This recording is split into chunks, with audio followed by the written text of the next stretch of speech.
Hey y'all, just wanted to say, what is today? Oh, I got this weird shadow thing happening. What's going on with it? This video thing's out. Oh, light. No, no light. No, light. Wait, oh, here it is.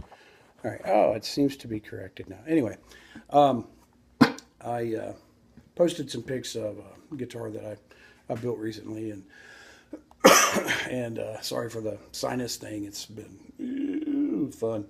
And I've had Batman voice for a while now. I scare my children. I'm Batman. Anyway, um, but just wanted to kind of go through. I'm at a loss for words. I don't know what to say. Anyway, I wanted to kind of go through my design. You know, just kind of some of my goofy ideas I've had bouncing around. Had a lot of amazing teachers throughout my life, a lot of good mentors as far as building guitars and everything. And I've built, I don't know, probably 12 or 15 total. Most are solid body electrics because that's what I'm into. So, you know, out of, you know, pragmatism or whatever they call it. I made up a word. You can write it down now, okay? Anyway, just it's what I'm into, so it's what I build. The I built a couple acoustics. It's not my forte. They came out okay, you know, blah blah blah. Nothing great. I'm no Bob Taylor, as it were. No. Anyway, or Martin. I'm not Mr. Martin either. Anyway, but basically, this design I came up with, and just I do a lot of, you know, you're always looking for different tones and things like that, and um, I've always been a Tele fan. I've always been a Les Paul fan. Definitely a Taylor fan. You know, all that kind of stuff, and PRS. Love them all, and always liked the finish. I always loved PRS's finish, and I've done some kind of studying and everything on how they arrive at their finishes and all the magic, you know, how to get the flames, you know, to kind of pop out and everything. We'll get into that, but today I'm just kind of going over tones and basically mahogany body, two-piece mahogany body, and the top is it's a maple cap, and it has a maple veneer on it. Maple cap was really wasn't pretty or anything like that. It was really just more for tone. And then I wanted to make it look pretty, so I put a nice maple veneer on top of it. So that's basically our tone woods in the body. The neck, because I think that's just as important to shape tone. This is where your strings, you know, make contact first. And I wanted ebony fretboard because I wanted some brights, you know, spankiness, you know, to it. Because the pickups, you know, by the time you get it electrified, it'll warm it up a little bit, and you'll have some darker tones too. Plus the mahogany warms it up. And then maple neck, and this one I got really lucky on.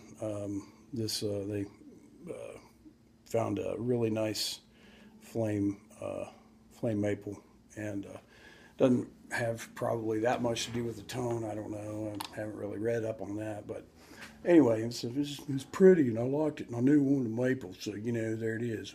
Duh, you know. And then now the headstock, the headstock. Now I did use the same veneer as I did on the body, so it would match, because the oh no. Well, anyway, because the flame on the back of the neck, and actually, you know, it transfers to the headstock.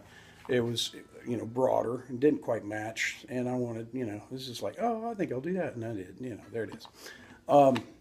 But really, the tones, and then the other thing I did on the back side of it. Now, for me, because I'm a chubby guy, I wanted this nice little Strat contour. Makes it a little more comfortable, and it also tilts the guitar in a little bit. And I'm gotten more used to single cuts, you know, Les Pauls and stuff like that. So they have a a little bit different arch to them. My hand doesn't, it's more comfortable for me anyway. And normally, if I hadn't done the fake F hole up here, normally I would probably put a strat heel, just a little armrest. Yeah, that's the official term. But anyway, more about the body. 2 pieces of mahogany. They're somewhat soft.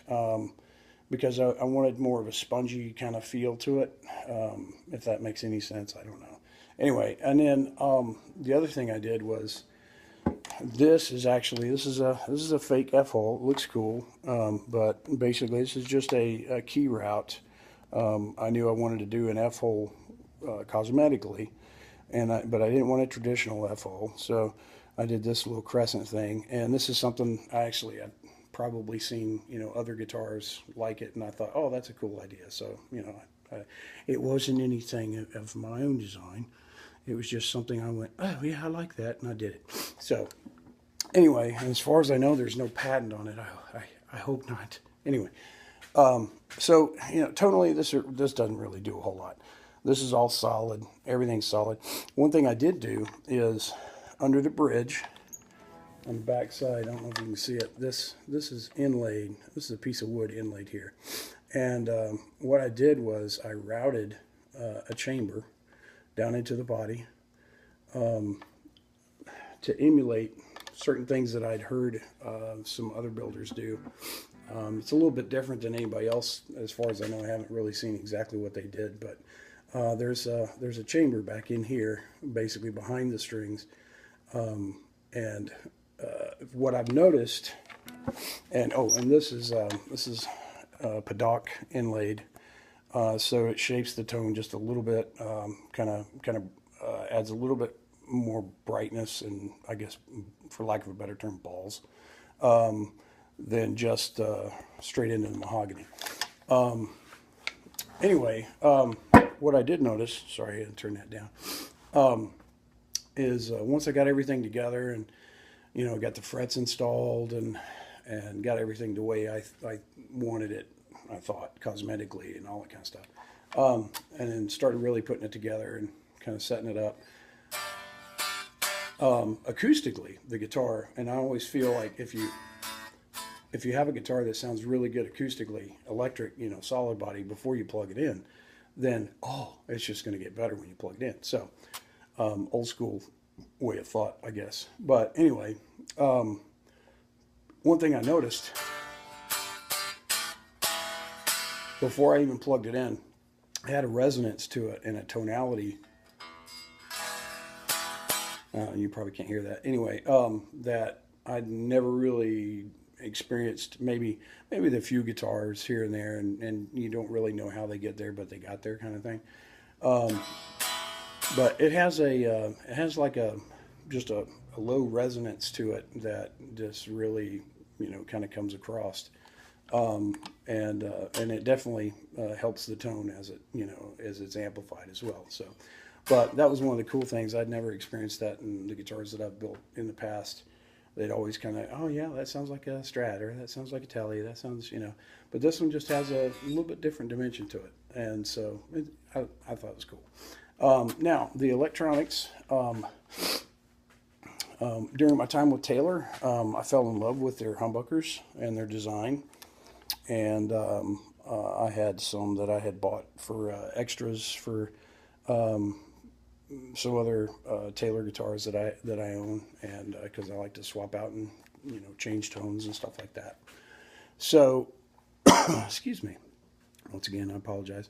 So electronically, what I've got going on here is this is the Taylor high gain bridge, and I like the tone of that pickup a lot. And then I've got a high def. This is not a neck. This is actually a bridge. It measures out where this one is 5K. This one actually measures out 5K as well, as far as impedance. So it has a little bit more output to it, but I like the voicing of it. So I like it in the neck position, and Anyway, so these two work really well together. I've got a couple other guitars that I've got them in, and really like it. Back to the tonality shaping. Bridge is really, it's nothing special.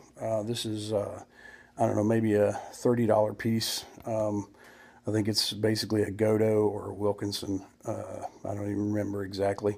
I just like the looks of it, and I was like, yeah, I can make that work. So that's basically, you know, the thought process behind that.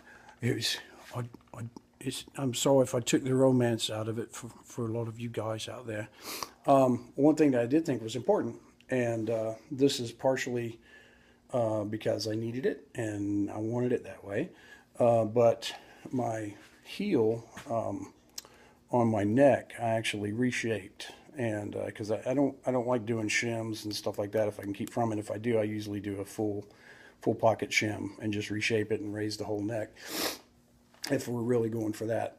You know, quick fixes, it's, you know, a different story. You know, if it's a Squire Strat, I might stick a little wood shim in there, you know, and, you know, not going to change a whole lot.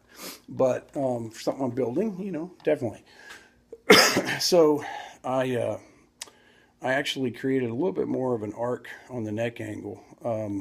One, the way I pick is real deep into the strings. So I like, a lot of guys are on the floor, so to speak, especially with Teles and Strats. You know, it's right there on the floor. And I like a little bit more of an arch and more clearance, so I'm not digging into, you know, the body and all that kind of stuff. So, so I created a higher neck angle here. And at the same time, I knew when I selected this bridge, I had plenty of adjustment to come up so that, you know, my string angles was right when I got everything set up. But what that does, like an acoustic guitar, if you set your saddle higher, you've got more down pressure on the top of the instrument, which is your soundboard on an acoustic guitar, and you're actually creating more down pressure, which is your tone and your volume.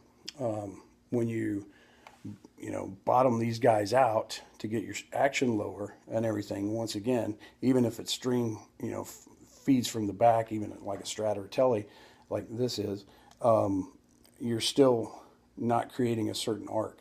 There's a balance where you've got to, you know, you don't want to create too much of an arc to where you're going to cause string breaking and all that kind of stuff and everything. And if you have good quality saddles, it's probably not going to be an issue. So I did create a little bit more down pressure at my bridge and have a little bit more of an arch to my design as far as that goes. So that's another thing I, you know, feel it, you know, changes the tone as well. So anyway, back to the pickups. Pardon me once again. The controls, and it's really, it's not as complicated as it looks, but I don't know if I can get it in here without blinding you. It basically, I don't like the blade switches that Teles have. Traditionally, to me, they're awkward, and I'm awkward enough as it is, really. And it's, you know, it's difficult for me to actually play a guitar. So, you know, but anyway, oh look, and there's my first ding. Oh look, I did that when I put these stupid, these nice, real fancy, cool knobs on. They're real heavy, so it's like, oh, I dropped it. Boom, yeah, there it is. But, you know, it's my guitar. I don't care. I would never do that to your guitar, because I love your guitar much more than mine. Anyway, so I've got standard Les Paul switching and everything. It's convenient. That's the way I like it, you know. Then we get into mini toggles. What I was really going for tone-wise, and we'll get into that in just a minute, the next video, because I don't want to make this too long. It'll be boring. Anyway, there it is. We'll do some sound checks on the next video.